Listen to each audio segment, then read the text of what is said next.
Hi, this is Jay Tony with some thoughts. I've just seen the inauguration, and here's the deal. One of the big messages of the inauguration was unity. I think unity is very important. I think that we need to come together in a lot of ways. But, and there's kind of a big but there. Um, uh,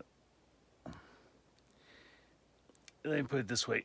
Garth Brooks, when he sang Amazing Grace during the inauguration, Amazing Grace is a very important cultural song, a very Christian song, but it's a song that I think is very much part of the fabric of the culture of the United States. It's very important. I think it was great that it was sung.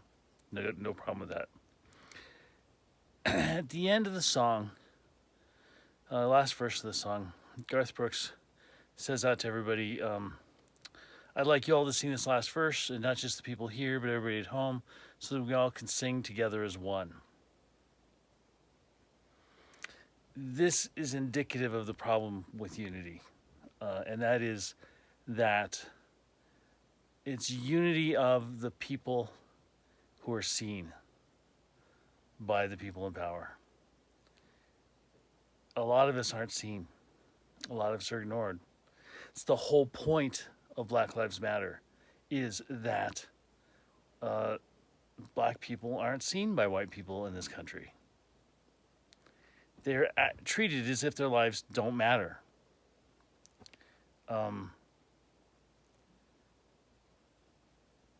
Atheists aren't seen in this country. It is assumed by the common culture that Christianity in particular and religion in general is the norm, and everything else is abnormal. Gays are not seen in this country still. We're barely getting to a point where we have normalization enough that big movies will have gay characters in them.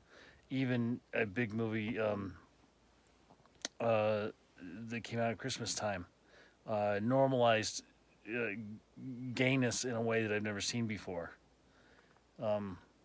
However, even that movie is a coming out movie. It's about coming out as gay. Coming out is not normalizing. It's important. Coming out stories are important, but the whole point of coming out is the fact that you've been abnormal for so long, and you're coming out to try to be as normal as possible. Because you're treated as abnormal by the culture, by your parents, by everybody else. Garth Brooks made an assumption that everybody watching at home was Christian,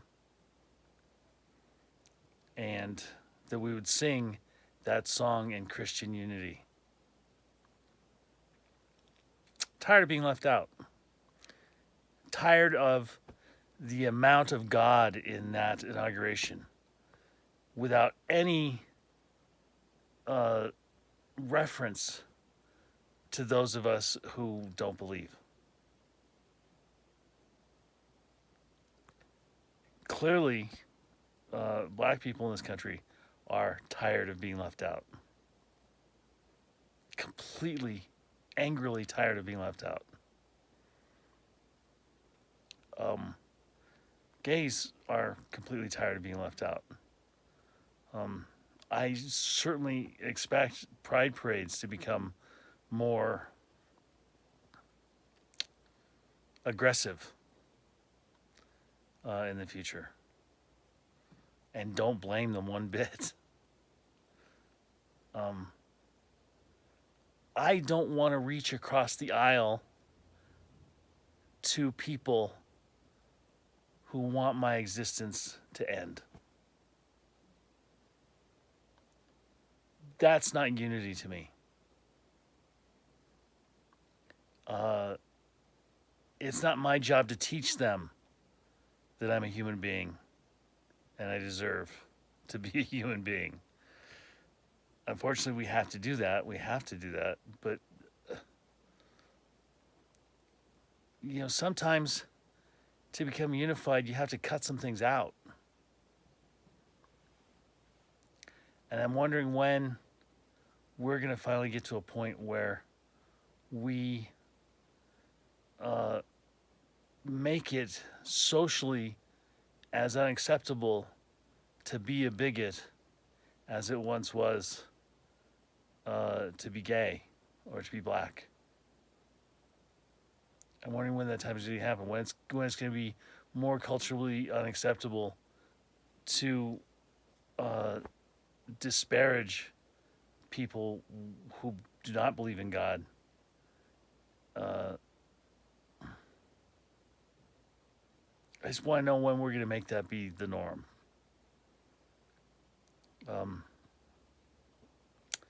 Given that, there is something I've been thinking of about how folks on the other side are thinking. I think a lot of us on this side of the equation don't understand how they can be so hateful, so angry. And I've come to the idea that it's not hate, it's not really anger, it's fear. And I'm not the only one talking about this. Other people, I'm getting this from other folks and just kind of putting it together. But the conservative message has always been one of scarcity, of want, of getting what you can and holding on to it and keeping it, and not letting anybody else have it no matter what. Everything about the conservative message is rooted in that scarcity, that there's not enough to go around, and the fear that someone else is going to take what you have. That's the whole basis of everything that they believe in, from what I can see. Right down to the Second Amendment. The Second Amendment is about protecting what you have. It's not about anything but the concern of someone taking your stuff. Whether it's the government or other people. All rooted in scarcity.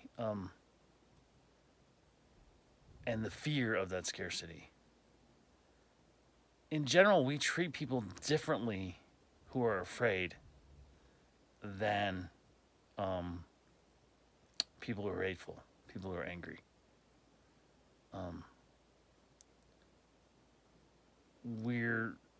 It's a different tactic to deal with those kinds of people. And I guess I just want people to think about that when you're dealing with conservatives. Figure out where it's based in their scarcity. And then maybe use your own tactics to try to address that instead of the anger and the hatred.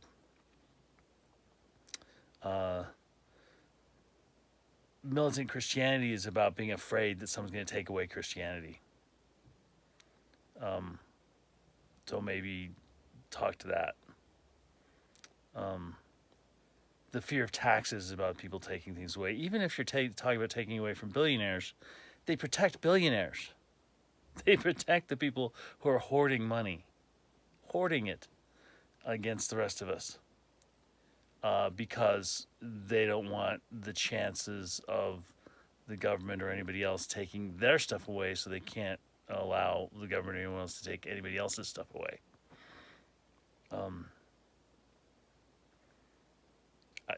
There's just stuff we can do to address those things. And I think if we start to address those things, the people who are not insane racists, people who are your relatives and friends who happen to believe the other side, as long as they're not crazy conspiracy theorists, you are going to be able to get some traction with them, I think. Anyway, those are my thoughts on the inauguration at this point. I'm sure I'll have other thoughts going forward. I'm in Facebook jail for the next 30 days. I was unkind to a woman who was saying that there were a group of BLM folks who were arrested, but the people in the jail would not even let them in, wouldn't service, wouldn't process them, so they had to be released. And this woman said, "Well, if they were white people, they would have thrown the book at them." I was just like, "Bitch, please." Got me in Facebook jail for 30 days. 2 words. Bitch, please. Thought they might get the reference. Being a common, particularly in the gay community, a common phrase. Bitch, please. But no, the algorithm doesn't understand referencing. So this will not be on Facebook. So hopefully you're seeing it elsewhere. If you have people who might be interested who are on Facebook, mention that it's on YouTube and Instagram, and take a look there. All right, thanks. Happy Inauguration Day.